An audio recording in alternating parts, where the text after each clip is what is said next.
वाल्मीकि रामायण में मर्यादा पुरुषोत्तम श्री राम के बाद अगर किसी का नाम स्मरण किया जाता है तो वो है परम बलशाली हनुमान जी। रामायण में हनुमान जी का वानर के रूप में वर्णन किया गया है। साधारण रूप से हम वानर शब्द का मतलब बंदर ही समझते हैं, लेकिन ऐसा नहीं है। दरअसल वानर एक संस्कृत शब्द है और ये एक ऐसे प्रजाति को कहा जाता है जो वन में रहते हैं। और ऐसे वानर उस समय दक्षिण भारत, म्यांमार, मलेशिया और इंडोनेशिया में रहते थे। वानर और बंदर में फर्क होता है। बंदर को संस्कृत में मरकती, कपी, मरकट और वनकापी कहते हैं।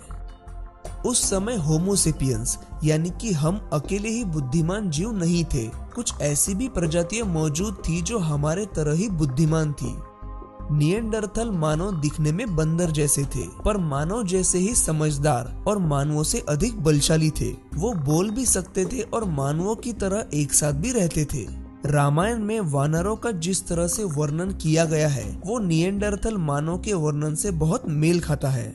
खोजकर्ताओं को मिले अवशेषों के अनुसार निएंडरथल मानव यूरोप, अफ्रीका और पश्चिम एशिया में निवास करते थे।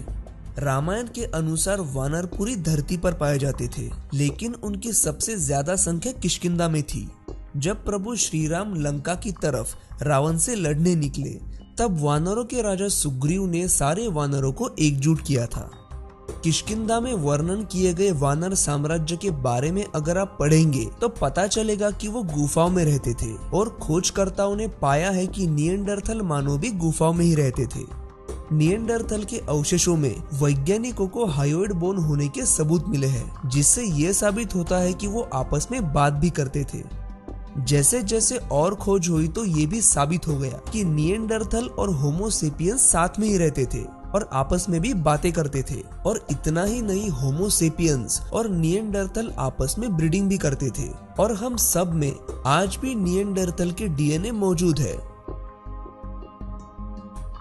और अगर हम रामायण को देखें तो रामायण में भी मनुष्य और वानरों के विवाह होने का उल्लेख मिलता है।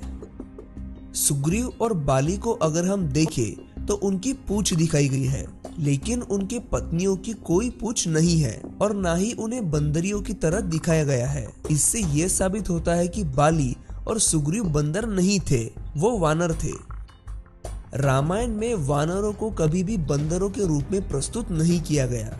वाल्मीकि रामायण में हनुमान जी के बारे में कहा गया कि वो ऋग्वेद, यजुर्वेद और सामवेद के विद्वान थे और संस्कृत और व्याकरण भी अच्छी तरह से जानते थे।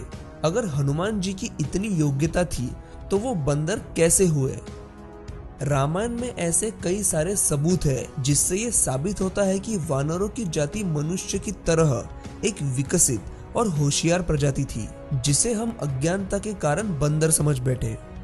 आज का विज्ञान रामायण और महाभारत को काल्पनिक मानता है, क्योंकि रामायण और महाभारत में ऐसे योद्धाओं का, ऐसे वीरों का वर्णन है जो आज के इंसान से कई ज्यादा ताकतवर और होशियार थे।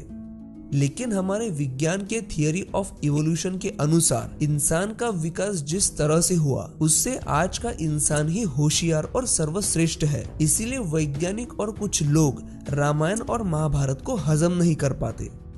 इस वीडियो में दी गई जानकारी से आप सब लोग सहमत होंगे ऐसा नहीं है, लेकिन मेरा आप सबसे विनम्र अनुरोध है कि इस वीडियो में दी गई जानकारी पर शांत दिमाग से सोचें और अपने विवेक से काम लें और आपके विचार नीचे कमेंट करके बताइए। वीडियो अच्छा लगा हो तो इसे लाइक करिए और अगर आप इस जानकारी को सही समझते हैं तो ये वीडियो दूसरों के साथ अवश्य शेयर करें।